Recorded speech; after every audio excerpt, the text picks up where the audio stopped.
Hello નમસ્કાર વિદ્યાર્થી મિત્રો, દરેકનું હાર્દિક સ્વાગત છે મિત્રો। ધોરણ 6 વિષય છે સામાજિક વિજ્ઞાન। સૌથી સંપૂર્ણ સોલ્યુશન જોવાના છીએ। પાઠ નંબર 6 મૌર્ય યુગ, ચંદ્રગુપ્ત અને સમ્રાટ અશોક।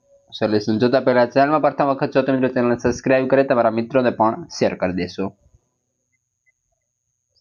પ્રશ્ન 1, નીચે દરેક પ્રશ્નના ઉત્તર માટે આપેલા વિકલ્પોમાંથી સાચો વિકલ્પ શોધીને ઉત્તર લખવાનો રહેશે।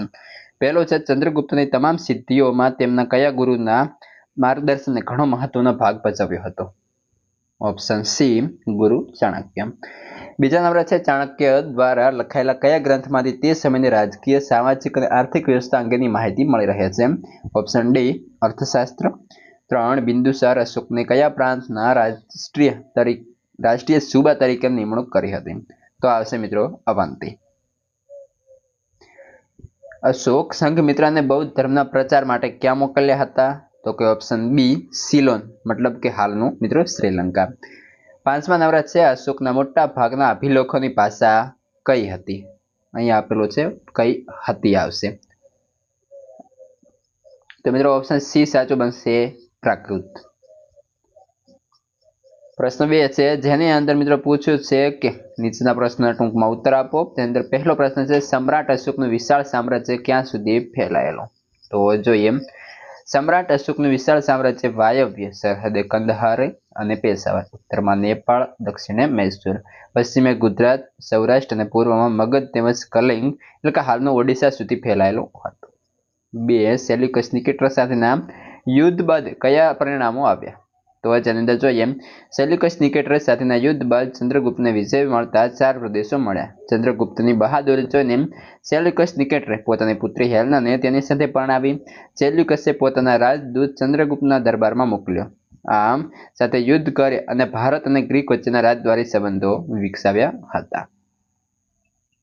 પ્રશ્ન 3, મૌર્ય સામ્રાજ્યને વહીવટી સરળતા ખાતર કેટલા વિભાગમાં વહેંચવામાં આવ્યું? તો મિત્રો તેને વહીવટી સરળતા ખાતર 3 વિભાગોની અંદર વહેંચવામાં આવ્યું। પ્રશ્ન 4, અશોકે ગૌતમ બુદ્ધના કયા સિદ્ધાંતોના પ્રચાર પર ભાર મૂક્યો? અશોકે ગૌતમ બુદ્ધના પ્રેમ, દયા, કરુણા, અર્ટિસ, સદાચાર, અનુકંપા વગેરે સિદ્ધાંતોના પ્રચાર પર ભાર મૂક્યો।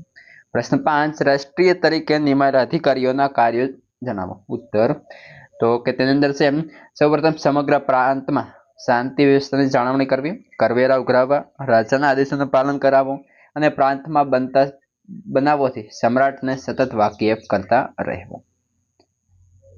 પ્રશ્ન 3, જેની અંદર મિત્રો ખરા ખોટા પૂછ્યા છે। પહેલું છે, મેગેસ્થનીસ દ્વારા ઇન્ડિકા અને કર્હણ દ્વારા મુદ્રા રાક્ષસની રચના કરવામાં આવી? તો આવશે ખોટું। ધર્મ મહાપાત્રનું કાર્ય જૈન ધર્મને પ્રચાર કરી પ્રજાનું નૈતિક ધોરણ ઊંચું લાવવાનું હતું? ખોટું। ચંદ્રગુપ્ત પોતાનો અંતિમ સમય શ્રવણ બેલગોડામાં વિતાવ્યો? તો આવશે ખરું। બિંદુસારના સમયમાં મગધ મૌર્ય સામ્રાજ્યને સ્વતંત્ર થઈ? તો ખોટું। અશોકે ગુપ્તના આદેશને અનુસરીને બૌદ્ધ ધર્મનો અંગીકાર કર્યો? તો આવશે ખરું। મિત્રો આ હતું સંપૂર્ણ પાઠ નંબર 6 નું સોલ્યુશન। આગળનું સોલ્યુશન તમને આપણી ચેનલ પરથી મળી જશે અથવા આ વિડીયો ડિસ્ક્રિપ્શનમાંથી પણ મળી જશે।